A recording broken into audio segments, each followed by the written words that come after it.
Hey, what's up everybody? This is Brian with Legacy Escape Box, and this is a map. Today we're going to talk about 4 ways you can use a map in an escape room. Now I really love this map. This is Stanford's Central Map of London, 1897. What do I like about this map in particular? A little known detective by the name of Sherlock Holmes was around London in 1897. Now, even if you don't have this map, you can use any map you want. You can have a world map, state map, a map of your region or local area. You can use cities, states, countries, even locations like I'm going to do today. So let's jump on in and take a closer look. So the first way you can use a map in an escape room is with a directional lock. So let's say we need to open a lock. We have our map down, and with another piece of information, we could say that other piece of information could come from a journal that could be found that has a list of locations on a map. This journal can be a list of dates. It could even be a diary of locations along with dates that someone has traveled to. We can go in and mark those locations and then do those locations in order. So this is what it means. First, the journal could say someone went to the London docks, then someone went to St. James Park. We then have a police station. We then have the floating fire station, and we then have St. Paul's School. So what does that mean? Well, quite simply, if you start at London docks, then you would go left over to St. James Park, down to the police station, down to the floating fire station, and then back left or back west to St. Paul's School. So when we punch those directions in, left, down, and left again, we open our lock. So that's one great way to use a map in an escape room. Okay, the next way to use a map in an escape room is with strings and locations. So let's say as part of our discovery in our escape room, we find this string that goes together with this clue. We can see these are broken down by color. So we have a red, a blue, and a brown. Inside I found a red string, a blue string, and a brown string. And this tells me the name of 3 locations. So I have Fulham Palace, Grosvenor Square, and the Tower. So I'm going to find out that Fulham Palace, if I mark it with my red string,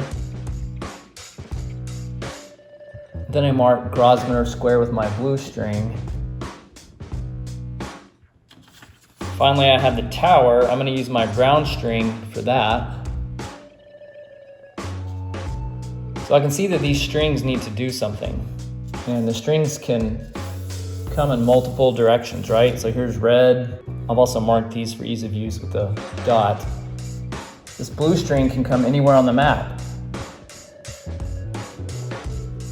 I do see, however, that if I continue to move the strings around, they come to a central location, only one place possible.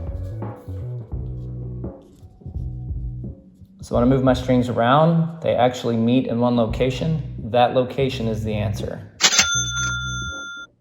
If I had a list of possible locations, they actually meet in this location, the Bethlehem Asylum. So I would know that in this instance, the answer would be 2 to my next clue. This answer could be a number, like in this case, or it could be a series of different strings in order to come to multiple clues. For example, clues that could open a lock.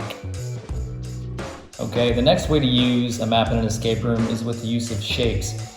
So once again, you could have a journal or another way to give information. And in this one, you're going to give out 3 pieces of information. The Chelsea Barracks, I'm going to go ahead and mark these. The Bedford Square, and Finsbury Circus. So after I place these shapes, I can see that I've made a triangle.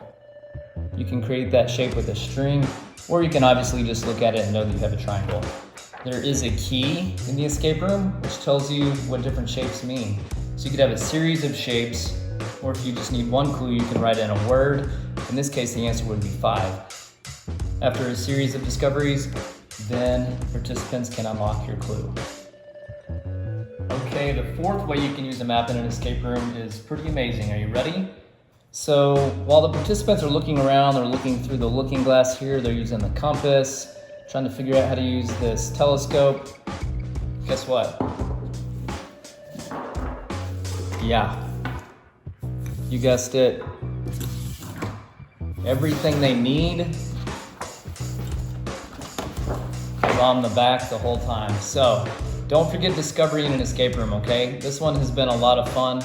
I've used this before and it's been pretty amazing once they figure it out. So make sure to use this one in your escape room. Do not forget about discovery. This one is always amazing, and there's a big gas and everyone turns it over and figures out where the real information is. All right, so that was 4 ways you can use a map in an escape room. Thanks for watching today. Make sure to hit the like button. Make sure to subscribe if you haven't yet. Check us out at legacyescapebox.com. We've got some free escape rooms for you to do at home, school, and work. Check out our other videos so you can see some other iterations of how you can create your own escape rooms. Thanks for watching, and see you next time.